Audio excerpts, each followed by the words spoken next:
we? Okay.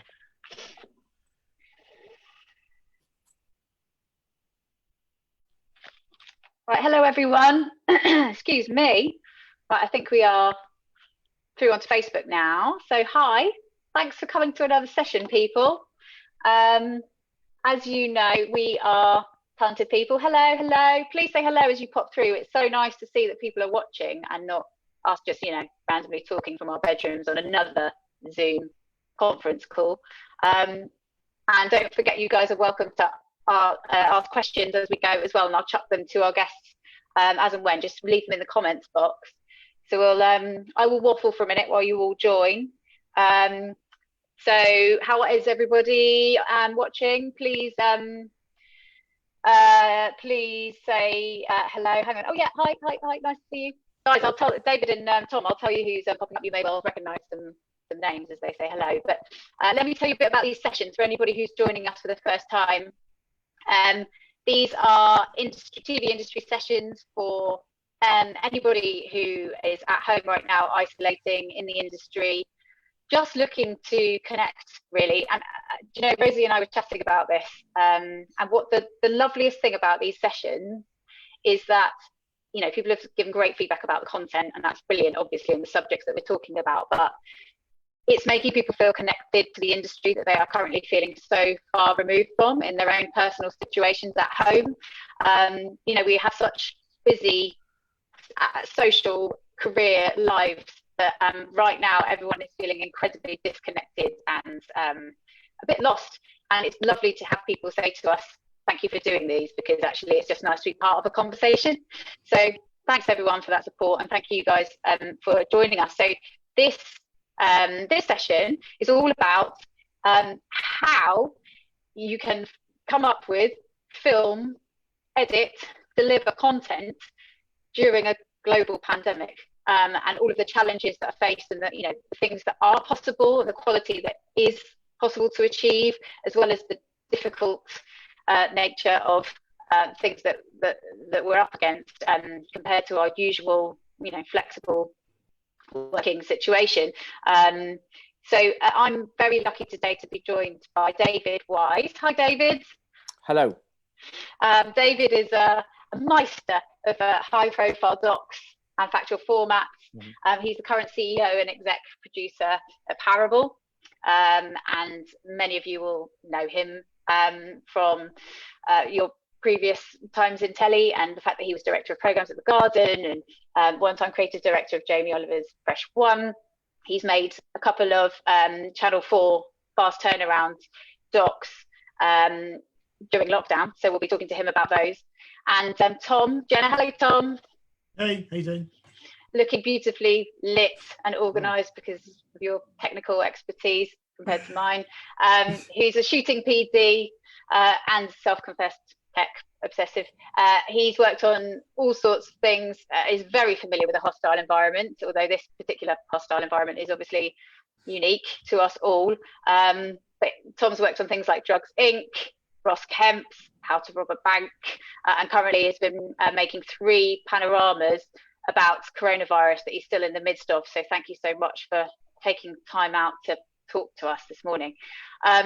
First up, how are you, David? David, how are you? Are you in the office right now?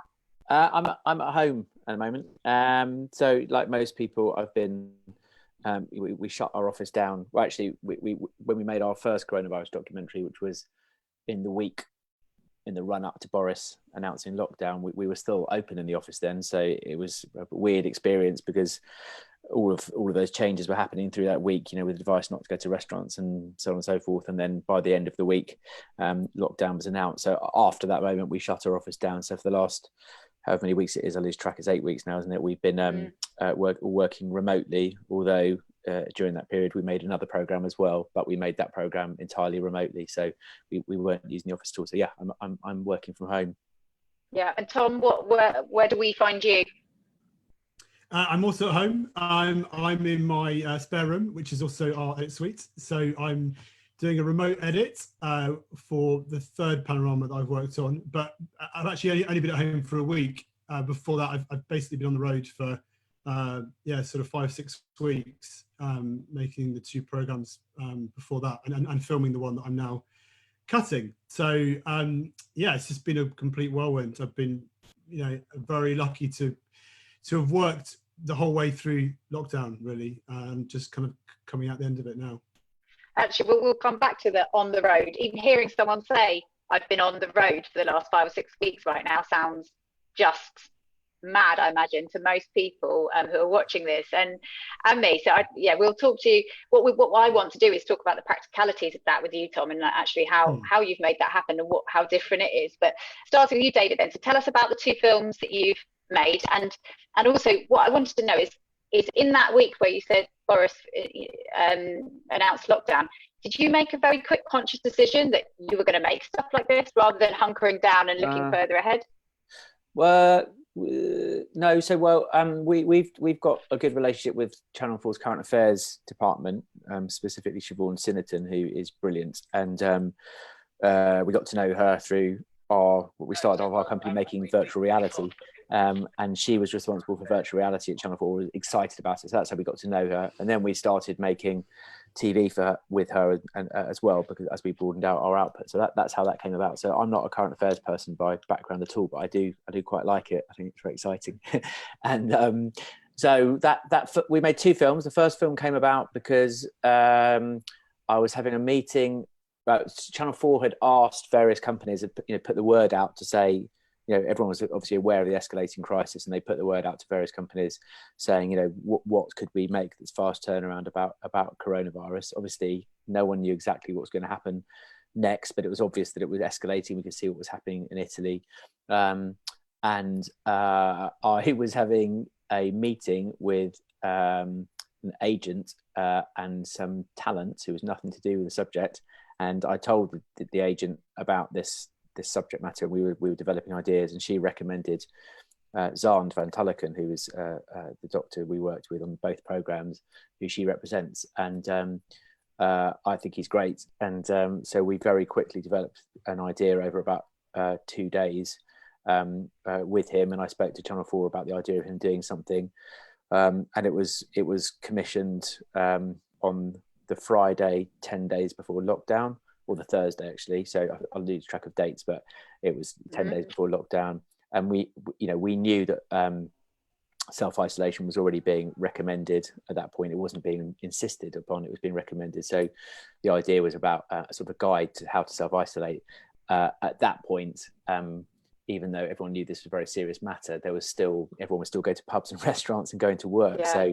So it didn't yet feel like we were in such a terrible situation, and therefore the tone of it was intended to be, serious, but also kind of helpful, like how, a sort of practical guide to it, really sort of quite classic public service broadcasting. It was commissioned. I thought it would have been a record, right, from idea to probably not a record. Tom will probably tell him he's made things much faster than that, but we made it from first day of production to delivery in 9 days for an hour's program. So it's pretty quick. And so that's how that came about. Channel 4 wanting to do fast turnaround things. And obviously they've made a lot of fast turnaround programs about coronavirus over the last 8 weeks. Some really good stuff. And they're brilliant operating fast in that way. And that's how that came about. And then that film did pretty well. I think got 1.8 million on the overnights, and got a lot of good feedback to Channel 4 as well. And so then there was a conversation pretty quickly about what we could do next, and that we were trying to sort of again predict ahead by about 4, 5, 6 weeks about what was going to be the subject that people wanted to know about. So by that point we knew lockdown was happening because it had already started, and therefore we knew that at a certain point there was going to be a conversation about when lockdown would end, and people would be worrying about that and thinking about that, as well as we knew the timeline with the government about when it had to be reviewed. And so that's what we pitched at that point in conversation with Channel 4, and we made the second film in 3 weeks and 6 days, which felt like a huge luxury. And that film was, for anyone who saw it, the idea was similar to the first one. It was on sort of meeting the scientists and the experts on the front line to try and sort of get answers directly from them, and also, you know, he's brilliant at explaining complex science and issues, explaining to viewers what was going on. I'd like to have pushed that film probably further and make it have more attitude and, you know, a bit more edge to it. We all would have liked to have done, but in the time we had, it wasn't really possible, and the government are very skilled at saying no. Deciding when they want to talk. So we got brilliant access in a short amount of time. The head of testing, we had, you know, the lead, the chief modeler working for the government, all kinds of great people. But you know, really there was probably a film to make with more attitude for the taking, but we couldn't get to it in the time we had. So that's how they came about. Have you found actually that conversations have been, because of the timeline and because of everybody's attitudes right now, have you actually found that doing things quickly has not been an issue? I found it a total revelation. I really have. Look, I mean, I think, of course, huge compromises are made when you make things really, really fast. No doubt about it, isn't it? There's no time to sort of really. You have to make very quick decisions. Obviously, you have to, you know, there's benefits to making things over a long period of time, of course. And if you've got an unfolding story that needs to have all of those things, you know, are true. But I have learned that you can make quality quickly, and you know, this is a terrible experience to go through, but it is also a fascinating time. You know, so there's no lack of interest in what's happening, and no lack of, you know, a need to try and make sense of what's going on in the world. So you've got like an amazing, fascinating, difficult subject matter. So it's like, you know, so much telly is boring. This is not boring. And there's a real desire from public service broadcasters, obviously Channel 4 and BBC, first and foremost, to sort of make important television around this. So you've got goodwill and desire to do important things. And then, you know, if you can get the right team together, that's the key, isn't it? You know, if you can get the right team together, and I put together 2 teams very, very quickly, which, you know, the first one in a day, but both were the same formula. They were a combination of current affairs people and documentary people. And current affairs people, from what I can tell, know how to get things done quickly. Yeah, they're unbelievably determined and very quick thinking and very, very can do. You know, it's not true to say that no documentary people are like that, but documentary people are the ones I've got on these projects. You know how to capture material with a certain aesthetic and production values, and also how to make content feel a bit observational or like actuality. So I guess we have such a fixed way of making programs, often in different genres, you know, which is largely nonsense and largely born out of just what we're used to. And that's something we talk about a lot. Transferable, you know, people get pigeonholed and assume that you can't bring something to a different genre, which is total rubbish. So really. it could have been a total nightmare. It was pretty stressful. I'm not saying it wasn't stressful. The first one was bizarre because we were making this program in the midst of the world going to shit, and it was happening. We filmed for 5 or 6 days, and by the end we were in lockdown. So it was a bizarre, amazing experience. The second one, we were in a much more serious time. You know, we made it last month. And both could have gone horribly wrong. The second one went right to the wire in terms of both were delivered on the day of TX. The second one, I was not sure the day before if we were going to have it ready because we had problems to deal with, and we were in the edit till 1:30, 2 in the morning, whatever it was. But we did get them both to air, and it was very quickly, and it really was born out of a very, very good team on both projects. There was half the team moved from the first project to the second project, and they were big teams, by the way, which I think is when people want to know about work out there. You know, the first team was about 14 people, I think. The second team might have been 12 or something like that. You know, so short periods of work but big teams. And also, you know, by team I'd also include brilliant talent, on-screen talent. Like, it could have been a nightmare working with difficult talent, and Zand is an absolute dreamboat. And brilliant commissioning editors. So again, you know, we've all dealt with projects where it's very difficult with commissioning editors and lawyers. On these projects, they were absolutely on it, collaborative, pragmatic, realistic. That's it. I do think this has forced people, like I said, because you don't have the luxury of time, decisions need to be made quickly. People are forced to work together quickly if they all want the same effect, rather than long drawn out meetings over months and months and 75 viewings. I mean, panoramas very much be like that, Tom? I mean, so Tom has just been making 3 different panoramas. What's your experience been like of working in this environment? Yes, I mean, my background is in was in current affairs, and then I worked in docs for sort of 4 or 5 years, and then Lucy Conn, amazing exec at Panorama, brought me back to Panorama, or brought me to Panorama, sorry, for the first time at the end of last year. So I made 1 film already for them, and I was about to start production on the next one, and then this happened, and so actually. First thing that happened was my contract was suddenly cut very short. I was supposed to finish in June, I think, actually, initially. And suddenly I was sat there thinking, I haven't got any work and I'm in the same boat as everybody else. And then I guess very quickly things developed and they commissioned the first coronavirus film, the first Panorama, and everybody was working on it. And it was great. It was, you know, we were kind of all over the place. It was before lockdown. It was in Northern Ireland at a testing facility. I was you know, filming Public Health England testing as well, and doing a lot of filming around London. But there were teams all over the country at that point. And then that first film was really just kind of where are we at the moment kind of film, presented by Jane Corbin. But it was just it was interesting to see everybody kind of contributing to it and kind of setting up the system of how we were going to work going forward. At that point, not knowing quite what the lockdown was going to mean for everybody. When that film went out, got huge audiences. It's clearly a massive appetite for, you know, for people to know more about what was going on. So I think, you know, there was a worry at one point that you know, maybe even Panorama might be taken off air because of the lockdown. But I think that first program, you know, one of the great things about working at the BBC is everybody wanted to, you know, show what the BBC does best at that point. And so they commissioned a whole raft of new programs, and it meant that the wider team was then split into smaller groups. And we had the unfortunate task of making the next program, which had to be made in 7 days. And Lucy was the exec on it. And I remember we had one key piece of access to a care home in Manchester.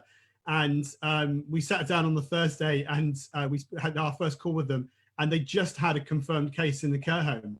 And so they pulled out straight away. So we were sat there on day 1 of that film, just thinking we haven't got anything really. And amazingly, within 2 days, the kind of team we had working on it, finding contributors. I should have said the film, sorry, was about the most vulnerable. So it was the 1.5 million who were going to be shielding at home. They just made that announcement that, you know, they were going to be at home for an extended period.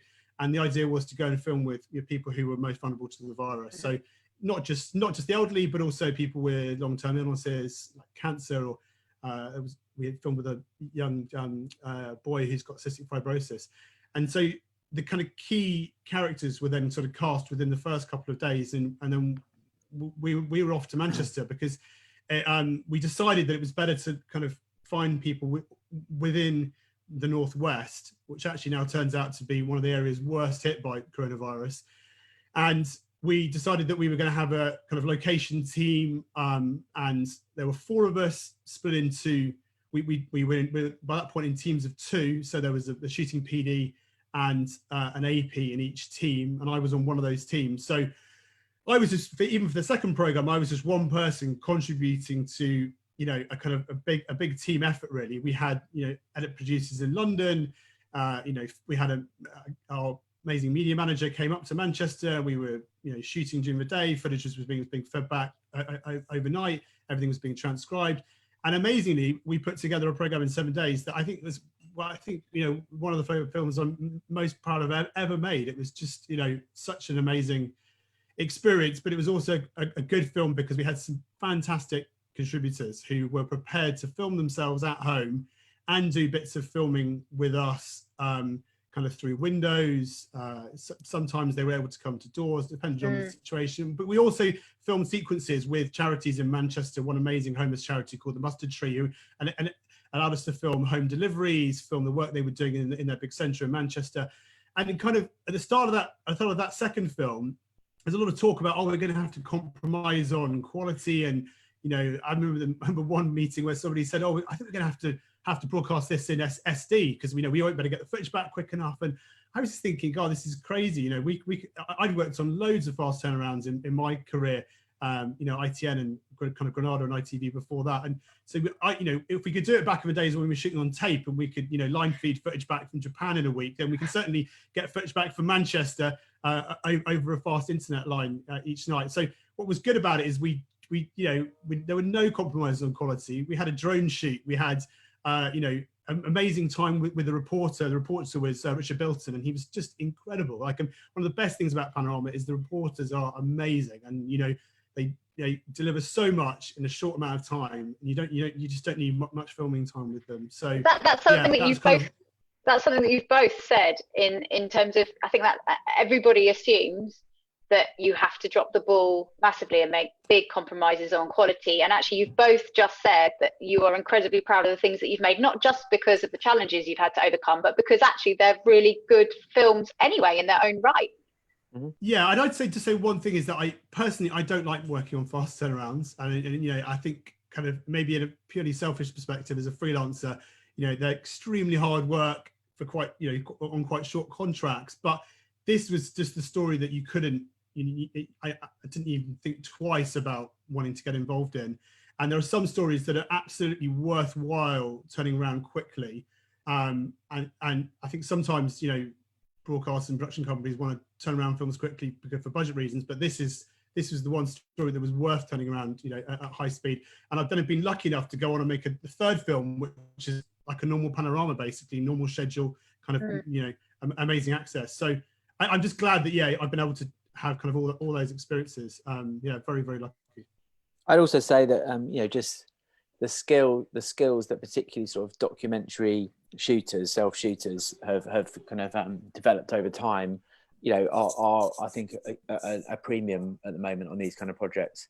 We had Johnny Ashton shoot both our programs as our films as shooting director, and he was working closely with other people on the grounds on the first one. What I didn't say about the first film was half the team went down with coronavirus, and so it's the same with us as well. Yeah, we lost our director.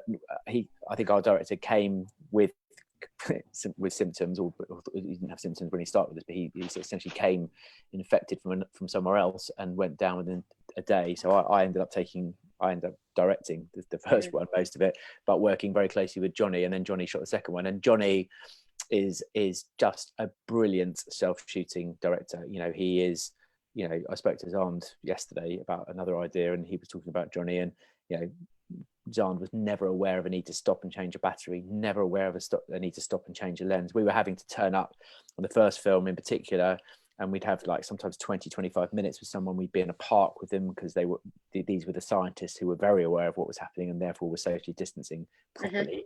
And we'd have to 25 minutes, shoot it on the hoof, no time to set up, straight in, and Zand's very clever, so he was able to do that, but Johnny never ever held us up. But then he was able to shoot stuff with an aesthetic, and what is it that makes something look like a quality program compared to something else? Well, obviously it's the content and how you engage with it, the way it's cut. But if you've got material that's shot beautifully, and also not just shot beautifully, but also where the shooting director is properly following the action in the conversation, you're halfway there, aren't you? I mean, the program's gonna look good, and I think that's what I was particularly proud of about these two, is that I learned, and I'd never really thought about this before, but you don't have to compromise on the aesthetic of something when you make it really fast. You actually don't, as Tom just said as well. You can, I saw one of those panoramas, and you can still have production values, you can still have craft, you can still have quality. You've got to make very quick decisions, and you've got to have really good people, and you've got to, but also the other advantage is, and this is something I've not used to, is you don't end up with unmanageable amounts of material. So, so we were editing at the same time as we were cutting, as I'm sure Tom was in the panoramas. And, the first one obviously had 6 days to edit, but and we had 2 suites running at the same time. The second one, we had a bit longer, we had 2 weeks to cut the second one. But, so the rush is coming in, but they're not unmanageable amounts of material. No, you've shot exactly what you need, probably less than what you wanted, but, it's just lean. Yeah, but in terms of like the craft and the quality, you can make good stuff. And for anyone who's on this session who's a good self shooter, I think that is really valued. I could talk probably more about how to find those kind of opportunities. Probably, I don't have all the answers on that at all, but you know, I know that without that quality of shooting on those films, we would have had, they would have really been compromised. And I've had a lot of feedback on those films from Channel 4 and elsewhere that, God, they look good. You know, and right. and if you care about that kind of thing, which we all do, that's really, really good. Why does it look good? Because a brilliant self-shooter who's come through making brilliant films and is really flexible and can do. He shot it. That's why. Yeah, right. And it's the human decisions that are the quick ones that, you know, may have to be compromised, I suppose, rather than the actual skill that someone's inherently got. But I think, you know, we've got lots of questions coming through already. So what I would like to know, because I wanted to ask both of you when I was setting up the session, is the hows. It sounds boring, but, you know, Tom, having just been on the road, just briefly give us an overview of how different was it to organise getting your hire car and your kit and your accommodation sorted, and then, you know, actually socially distancing with the crew. Just tell us a few things about the practicalities of shooting during coronavirus. Yeah, I mean, we were really lucky. We had, you know, obviously all the resources of the BBC, and, you know, things were well planned. All the risk assessments were done properly. We had exactly the right PPE. We didn't necessarily know how to use it, you know, right from the outset. But, you know, we sat down very quickly on the first morning of my last shoot, and we sat down and we watched, you know, a whole bunch of NHS videos, a couple of American medical videos on, and it sounds crazy, but exactly how to check that your mask hasn't got any, you know, air escaping from it, and making sure you're putting the suits on at the right time and disposing of them when they need to be disposed of. So we were working a lot of it out as we went along, but just doing it in a kind of slow and controlled manner. And it all depended on the risks we were being exposed to. So on the first film, we were out and about a lot, and we weren't near people who you know, were symptomatic. So we were obviously socially distancing. We were in small teams. We were all staying in separate apartments, but within the same block in Media City. And so it felt very natural. We just talked a lot of the time about how we as a team wanted to operate, and as long as everyone was comfortable with it, and we were following the risk assessment that someone else had signed off on and we'd all read, then it was fine. What was more difficult is the last project I've just done. You know, we've been filming inside a care home in the middle of an outbreak over the course of, you know, 3.5 weeks, and, you know, that obviously had much more, you know, so many different things to take into account really with that filming, and there were you know, much greater risks. And so we just slowly over time built up our kind of knowledge base, and I've worked with some of the same people. I've particularly as a shooting PD in Manchester called Craig, who I've worked with a few times, and it was just great to have that continuity. So I knew that we didn't have to keep on having the same conversations again and again. We could just check that we were both comfortable with different situations, and we would talk about how we'd handle it. Were you actually shooting inside the care home, Tom?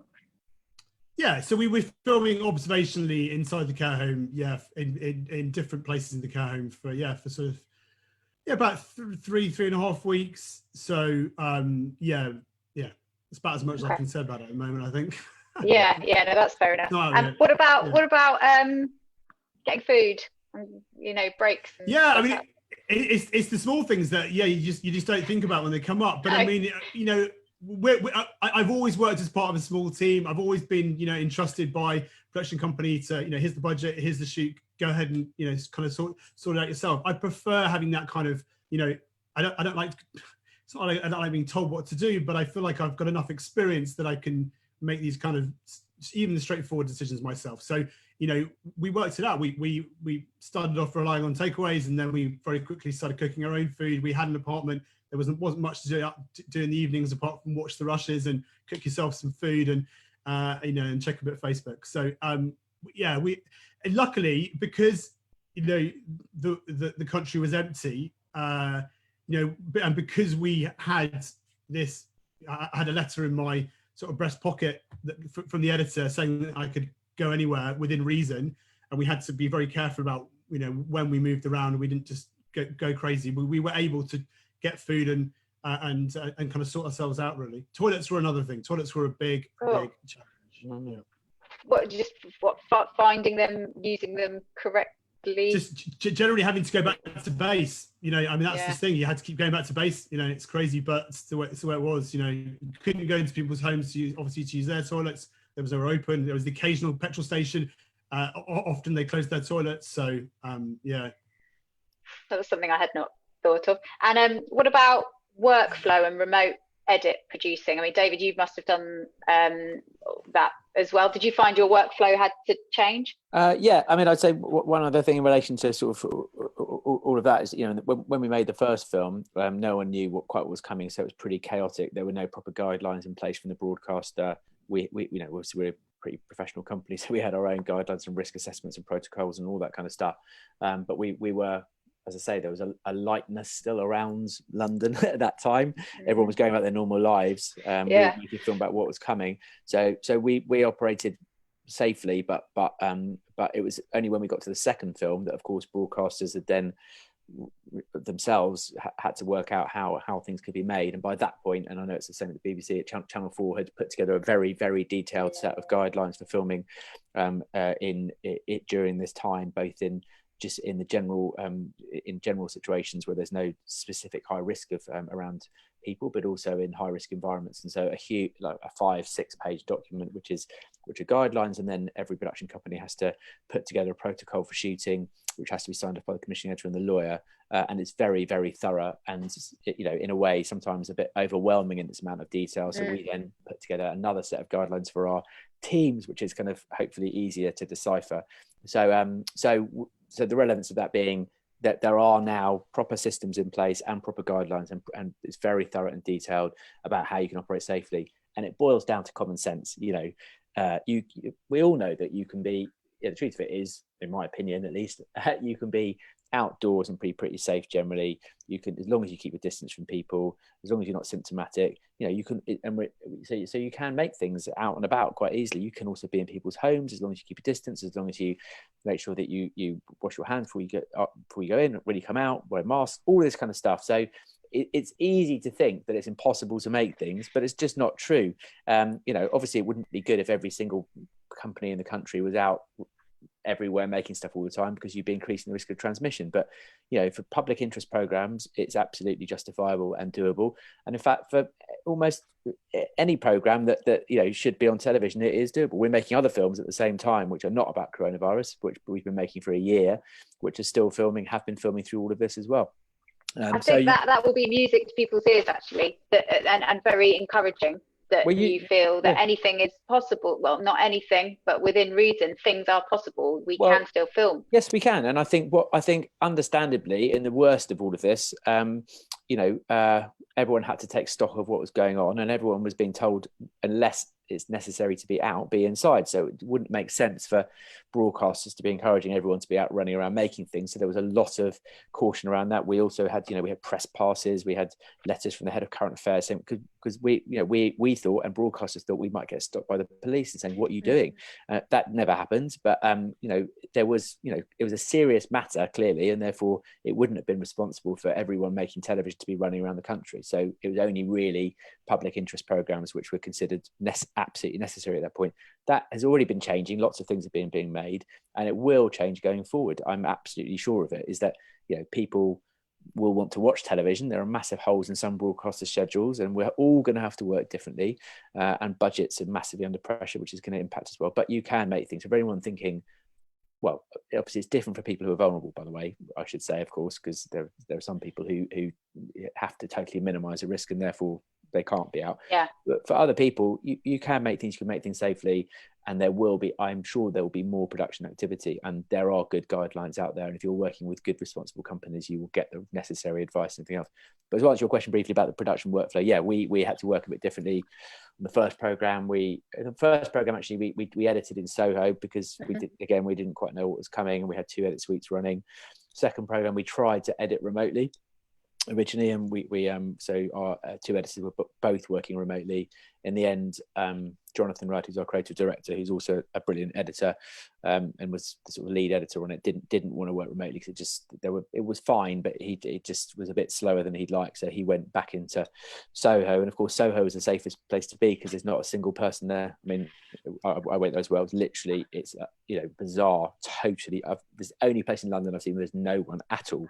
I have not been in, obviously. Yeah, but, that's quite bizarre.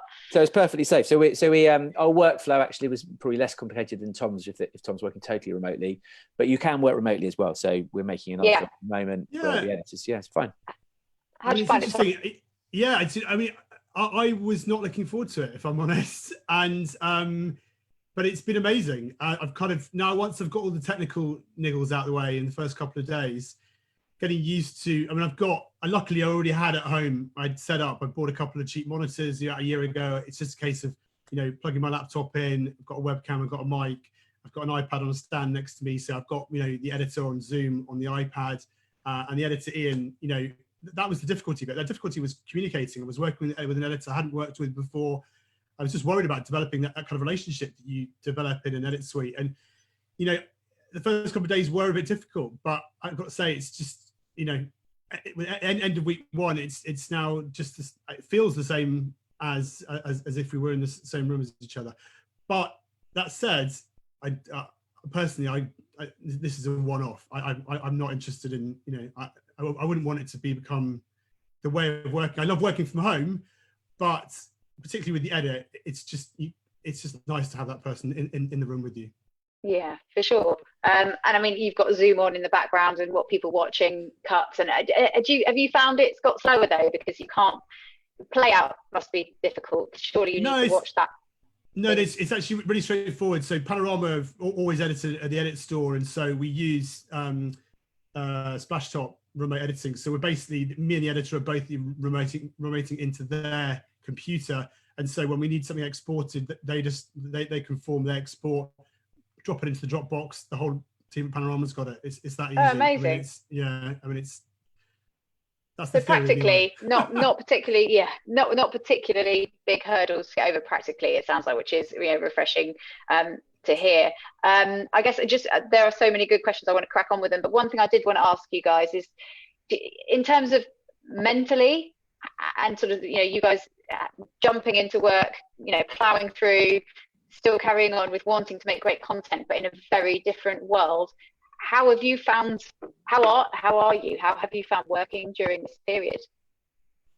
I feel like I'm in a therapy session now. I like this. Well, I like being busy because otherwise I get very deep existential angst. I don't like that. Yeah. So I like being really busy. I mean, it was very intense making 2 programs more or less back to back, and I came off the first one with coronavirus, so I was fortunate not to have it too badly, but I was not particularly well for about 10 days, so I felt knackered, and then just about recovered, and then started the next one. So physically it was quite draining, but I properly feel invigorated by making these kind of things, and it's not the only thing I want to do either, and I can't do these can't do them back to back probably because it is exhausting, as Tom said, but I just feel like we have to make things which are interesting about what's going on. I'd like to make things with a bit more attitude personally, because I think there's some attitude to have around it, and and it's quite a big deal though, David, that you've got coronavirus. That's something you just gloss over. Wasn't ideal. Look, I mean, there's Zarn's Pantelican got coronavirus badly, and it's impossible to know on our first production. We were all at that point. We were all people using the tube. People were in London. People were going to restaurants. People working with it. I've got no idea where it came in and who it came in from. It's impossible to say, but it is true that a bunch of us in that first production got coronavirus, and thankfully, apart from someone who didn't, had a bit more extreme, with the rest of us, it was very mild. Okay. I'm actually pleased I've had it as it happens. Who knows if you get immunity longer term, but if you do, obviously I'd rather have it out of the way. And by the second one, as I said, we had such different working practices in place that I don't think that presented any risk to people by the second one. I don't know. I just think I'm sure I'm lucky that I've had the intensity of those productions, and then it's pretty intense working from home anyway and running a company, and obviously we're developing a load of other things and all that, making our programs. But I've had that sort of being able to be at a slightly different pace working at home. But I'm sure it's very stressful. I know it's very stressful for people who want to be working. That's more stressful than working if you want to be working, you know. So do you feel the same way, Tom? Yeah, I mean, to be honest, I felt very guilty for a long time, actually, because partly guilt at, you know, not leaving home and leaving my amazing wife behind, and, you know, she had to kind of endure lockdown by herself, although she did have a dog, so that was the only saving grace. But I did have a lot of guilt when we were first in Manchester, just because you could see in all the Facebook groups all the people talking about, you know, furloughing and getting money from the government, etc. And you know, I did feel a lot of kind of guilt at that time, but I did feel very lucky to be working. But in terms of like mental health, I mean, I don't know. I think I'm fairly resilient, but yeah, I definitely haven't processed particularly a few of some of the things I've seen in the last few weeks. So yeah, you'll need to give yourself some time. Yeah, it just happens when you finish, basically. So yeah. Okay. Well, let's move on to some questions. Lots of people actually asking about insurance. How have you found? Have you had to get out specialist insurance for your productions or for yourselves? I should know the answer to this, and I don't totally know it. But I essentially, I'm pretty sure that we are not covered for COVID-related incidents. So that is pretty risky from a production company point of view. And obviously, of course, I should know that running the company, but I'm 90% certain that's the case. But what you're going to do? I do know that, you know, obviously insurance is difficult. We had a publicity stills shoot for something yesterday which fell down because of insurance through the publicity stills department, nothing to do with us. So insurers are looking at anything very, very, very closely and carefully. But Tom's nodding, so he probably knows that's the case about insurance. Yeah, I think we're not covered for COVID. So it comes. I remember now. It comes down to key talent. So if you worked on something where, you know, the presenter went down with corona and then couldn't continue, and the presenter was key to it, you'd have a big problem. Whereas, you know, for example, on our first program, various people came onto it or got coronavirus and couldn't continue on it, and we weren't insured, but it didn't matter so much from a production point of view because we were able to replace them with me or whoever else it was and continue. Understood. Is that right, yeah. Tom? Is that your understanding as well? Yeah, I mean, from the sort of freelancer perspective, I mean, so obviously I've got my own insurance as a limited company, and a lot of freelancers will, and if they haven't, they should encourage them to get it. But my first phone call was to my insurer, and they said, you know, quite simply, you're not insured, and so you've still got public liability in place, but anything related to coronavirus, you're not covered. So yeah, then obviously you go and talk to the BBC, and the BBC generally don't insure freelancers. Certainly don't insure limited company freelancers. So it had a few very difficult conversations, basically, yeah, the sum of it is you have to take on a degree of risk yourself. Okay, that's sort of, well, it's good to answer the question honestly.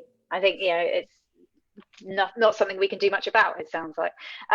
No, I mean, I would say if anybody wants any more, you know, kind of more honest advice, they can feel free to contact me, because that's nice. It's been an interesting experience, basically. Yes, well, yeah, definitely. If you guys want to know more from Tom and his point of view, any tips on that, then email us at Talented People, and I'll make sure that he gets your emails.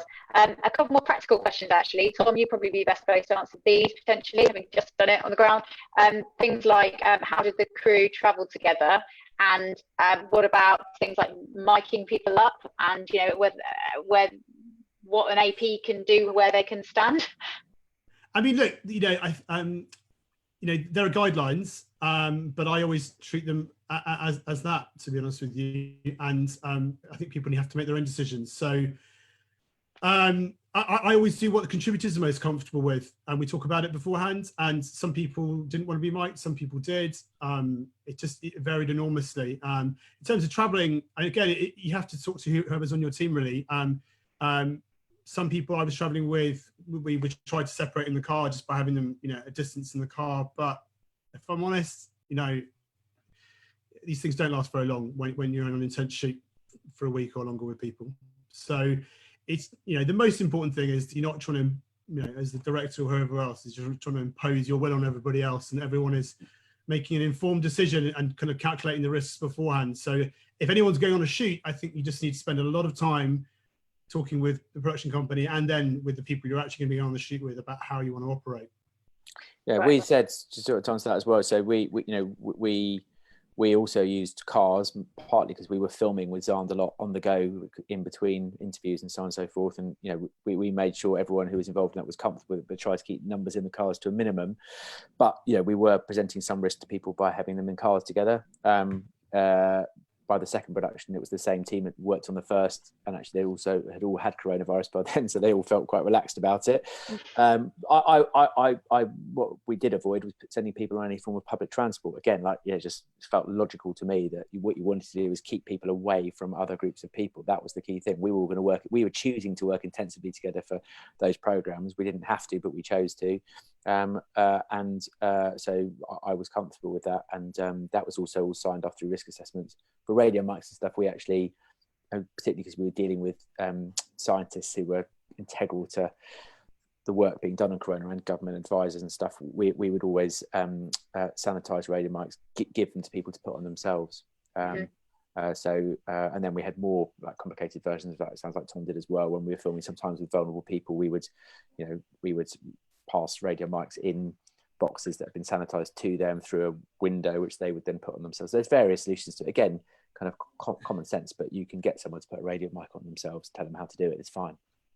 Yeah, I have to say that probably 80% of our sound was recorded via Witherspoon. So it depended. It depended on the situation, and we were obviously doing all the same things you were talking about. About cleaning down mics, and we had huge amounts of. We spent a lot of time working out the best way to clean equipment and the best way to, sanitize ourselves. And so there were a lot of kind of very detailed processes that we kind of worked through that I won't go into too much detail about. But yeah, I mean, God, shoots are intense enough at the best of times, let alone when you're constantly reassessing how you're doing things like this. I mean, that must have been so tiring, and to be constantly so on the ball with all of this stuff and happy, and making sure that not just you're happy but your team are happy, as well as getting the content that you need. It's very demanding. Well, I think if you're a flat away from home, with nothing else to do, no one else to talk to in the flat, there's not, you're filming during the day, you're in there in the evening, all you're doing is work. So actually, you get everything done basically in the day. And there were some days that were much harder than others, but generally, it was okay. Okay. Just so one thing for anyone worrying about it as well, I just think there's such a fundamental difference between operating in a high risk environment and generally. Generally, that there is not high risk if you're not around symptomatic people, and particularly if you're outdoors and if you socially distance. That's true. Again, for vulnerable people, it might be different. It might feel differently, but that is not necessarily risky, I don't believe. And if your common sense is applied, it doesn't need to be risky. That's very different from making a film about a care home or an ICU ward, or obviously being around people who are symptomatic. That's a very different thing, and that presents another whole set of challenges. I think it's important those things are made, but I think for anyone worrying about operating, if you're willing to go to the shops and you're willing to meet someone in the park, ultimately working and making telly shouldn't be any different as long as you are sensible about it. Thank you for making that point. I do think people are very concerned about about all of that stuff. But I suppose the next question is what can be made now? I think that's what a lot of people are worrying about. There's the current affairs stuff that's being made by the likes of you guys on coronavirus is one thing, but we all know that looking ahead, people aren't going to want to watch that, and there are a lot of slots in the schedule empty, waiting to be filled with escapist telly and other ideas and other new formats and things that need to be developed and commissioned. So I suppose what can be filmed even in a socially distant, using general common sense sort of world. Do you have any thoughts on that? There's lots of conversations going on with broadcasters about stuff that could be made this summer and in the autumn, and everyone's thinking, what do people want to watch? There's already the sense that there's a bit of fatigue maybe around fast turnaround programs about coronavirus from audiences. I mean, understandably, they're all fascinating, but do you want to turn on Netflix and watch a drama, or watch something entertaining, or do you want to be reminded of how the world's very difficult at the moment? I think there's people want to do both, but so broadcasters I'm finding are thinking, what can we film this summer or early autumn, which is going to be escapist to some degree, or if it is related to this subject, that it's not just about it and just about the bleakness of it. So for example, it might be about how we're coming out of lockdown, or how businesses are coming out of lockdown, or that kind of thing. Lots of broadcasters are thinking about how can we film things which are a bit more constructed and formatted in the summer, early autumn, so that we can minimize the risk, and both in terms of safety but also in terms of production. So what can be shot in a socially distanced way in a studio, that where we can kind of get good telly out of it quickly. So there's a lot of that kind of conversation going on. So that's good. And there's lots of, I think the issue is for some channels it's about money. So we all know that Channel 4 have got big challenges to deal with, and ITV to a certain extent as well. The BBC have got other challenges, but have got a different kind of way of funding model. So I do believe, and I'm a bit of a cup half full person most of the time. I think that there will be stuff commissioned. There is stuff being commissioned. There will stuff being commissioned soon, and there will be things which are made, in the real world over the summer, but will have to be made carefully with small teams in the ways we've been talking about.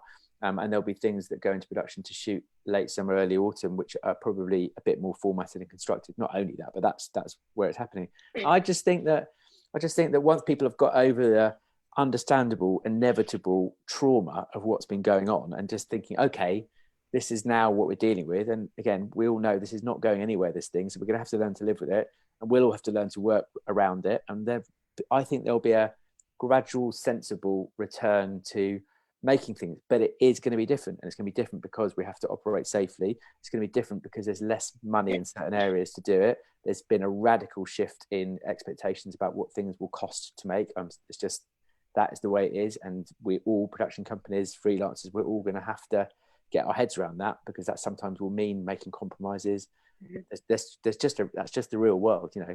Commercially funded broadcasters have been hit massively by reduced advertising revenue, and so they've got smaller budgets, and they've got and I think that is probably the biggest concern of most people watching right now who aren't working, is the amount of people who are wanting to work, who are looking out for the next jobs, and the fact that there won't be as many jobs, and what jobs there will have so many people going for them, and probably a lower weekly rate, or all those things are things that our talented people in our books are worried about for sure.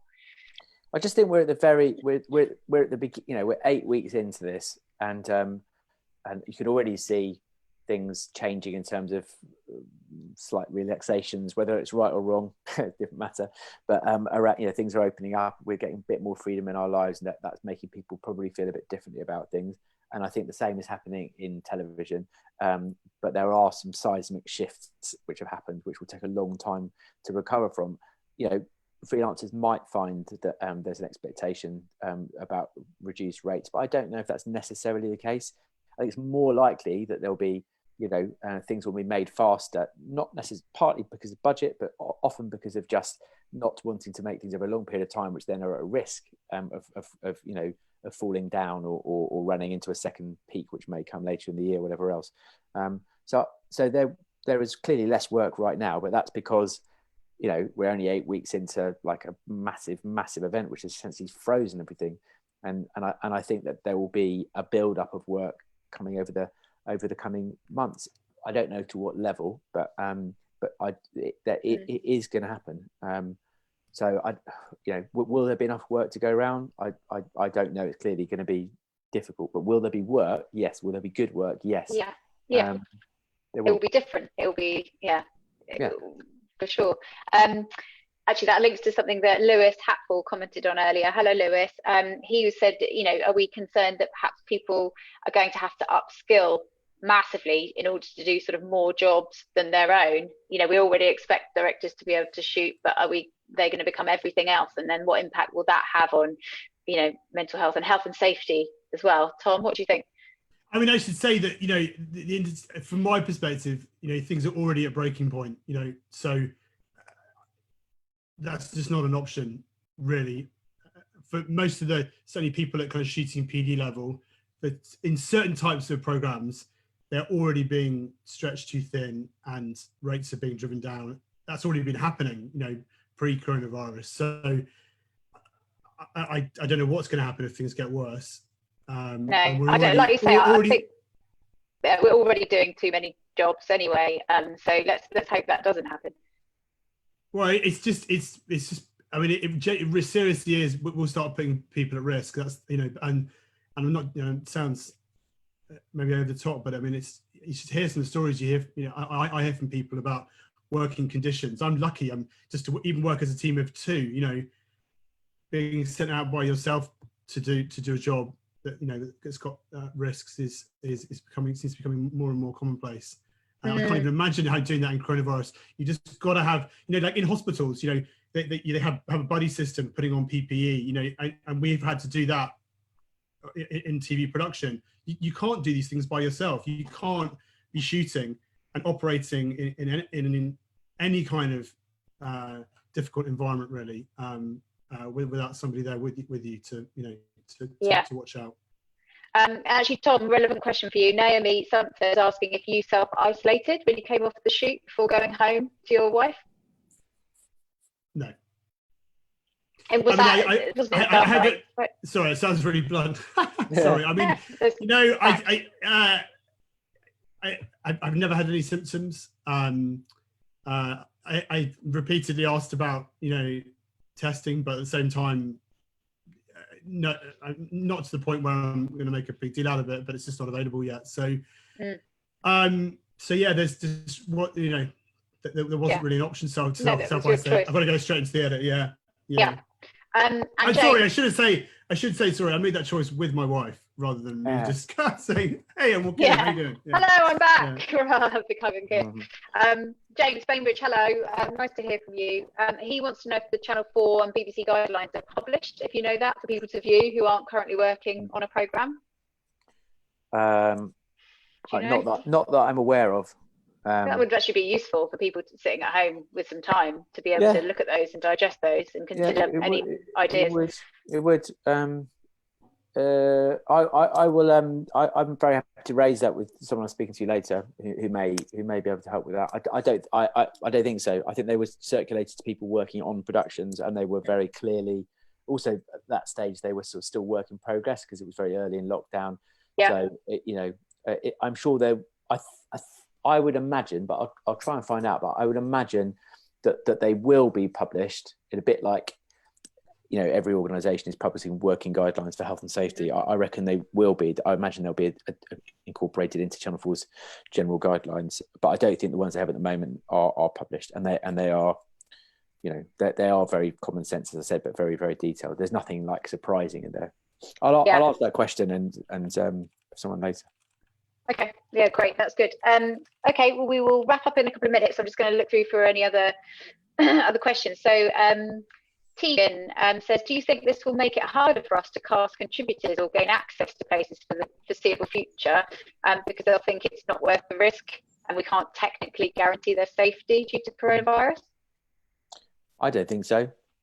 Depends, of course. I mean, again, we're having, I think casting, depends on what kind of casting you're doing. I mean, we had quite a lot of UGC stuff in both our films, and the stuff in the second film I was particularly very, very impressed by, and it was all done remotely. And so, of course, for that kind of stuff, there's like amazing stories to get to. And again, aren't we lucky that technology is so good mostly that we can get those stories? I think in terms of the question about access and stuff, it just depends, doesn't it?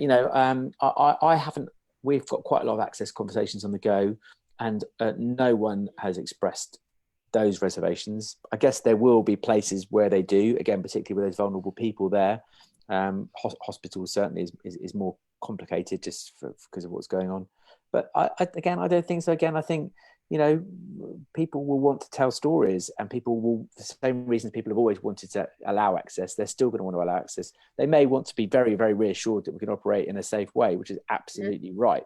So again, it's all the same stuff. All of that will be factored into how you're saying you're going to operate. So it will no longer just be we're going to operate unobtrusively in small teams and other catchphrases.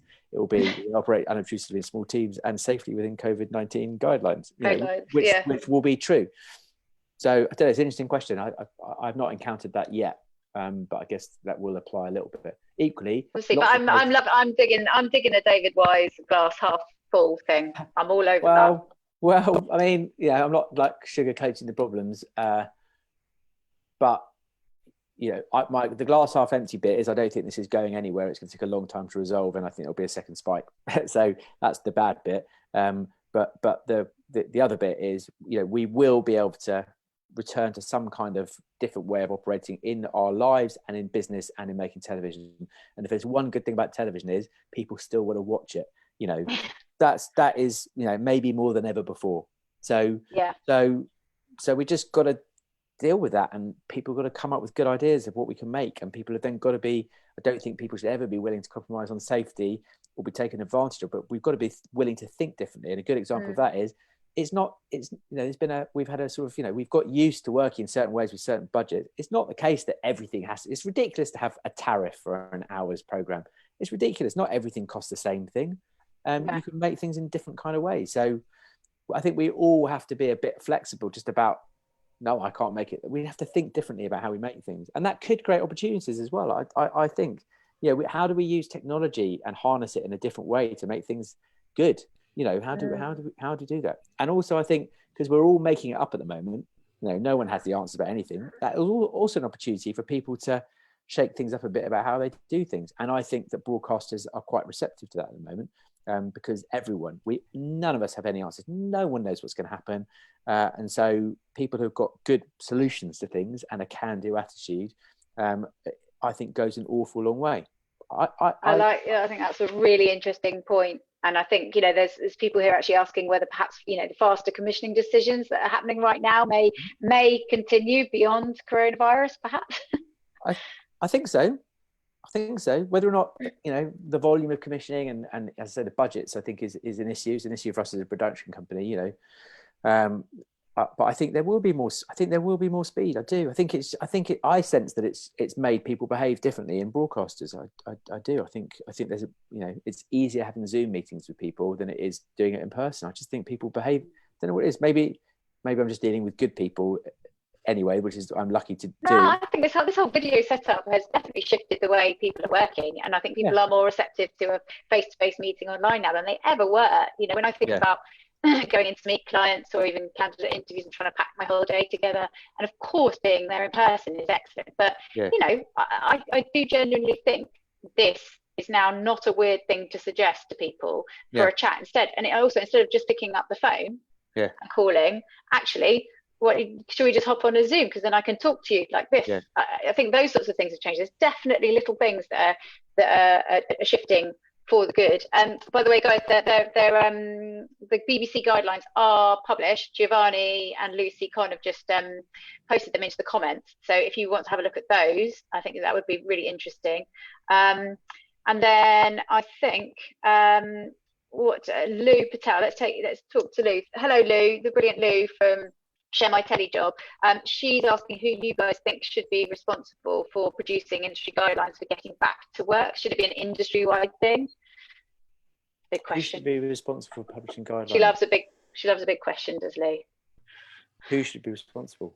Well, I mean, I think the broadcasters should be responsible, but there may not be one entire industry standard, and also different genres operate in different ways, don't they, really? I mean, an entertainment show is very different from being out on the ground making a current affairs program, but so I think the broadcasters should be publishing them.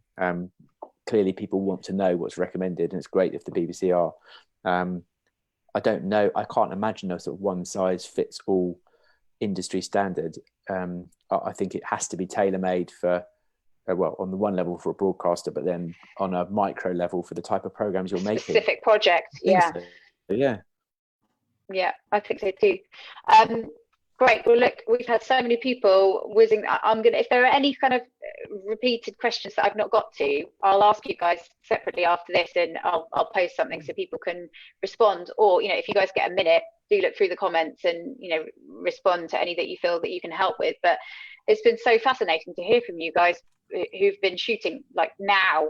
It's almost an abstract possibility for so many sitting at home, wondering when the next job's going to be. So it's so valuable to hear your thoughts, and also to hear that such great quality, fast turnaround programming is possible in these times, and that you're both looking ahead to something, you know, newer and bigger in the future as well, and that it isn't all doom and gloom, that we can find the positives out of this. So thank you so much. I really appreciate it, and I don't know, I feel coming away that yes, there's been a lot of honest truth here and a lot of practical things, but that there's also light at the end of the tunnel in terms of commissions hopefully coming soon, because we have to watch telly, and that common sense applies, and that you can film. I mean, any last things to say, Tom, about how you feel now going forward in terms of working in TV and what you might be making next?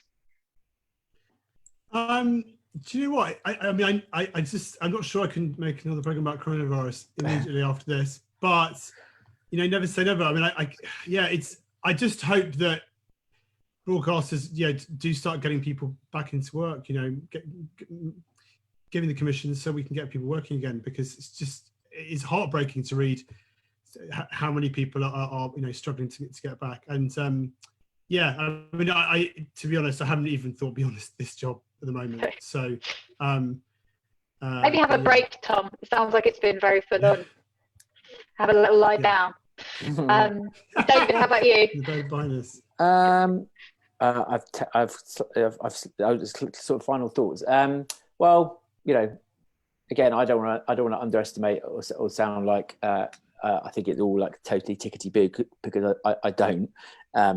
But you know, I genuinely see the beginnings of different ways of working and new activity, and I can say, I sort of very involved in developing new projects and having lots of conversations with broadcasters, and it is true that one, they are very aware of, of the pain that freelancers are feeling, and a lot of them are some of the best ones are really trying hard to make sure that small companies get commissioned to make things, because make sure people get back into work. That's happening, but the broader thing is, as I say, I think that this is not going to stop, and everything's going to return to normal. We know that, and I think we will see increasing activity. I think you'll see new commissions being announced.